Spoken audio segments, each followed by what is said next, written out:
Dans cette vidéo, on va regarder un petit peu ce qu'on peut retrouver comme information sur le tableau des devis.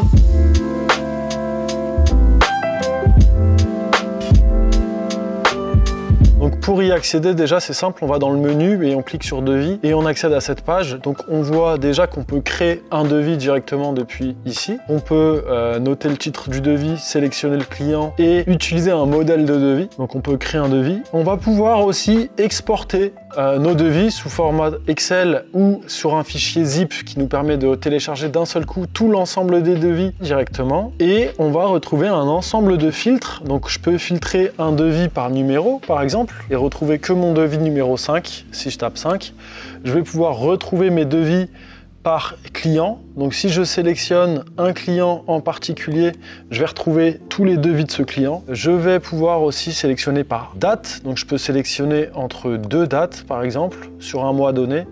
Je vais pouvoir retrouver tous mes devis expirés, je n'en ai pas, mes devis par type d'activité ou mes devis établis par un collaborateur en particulier. Donc ça, ce sont les filtres utilisables pour les devis et on a aussi les filtres qui sont relatifs au statut. Donc les statuts pour les devis, ils sont soit au statut brouillon, au statut finalisé, au statut envoyé, au statut refusé, accepter ou annuler. Et donc ce qui est cool, c'est que je vais pouvoir cliquer par exemple sur le filtre de statut pour retrouver uniquement que les devis qui ont été envoyés.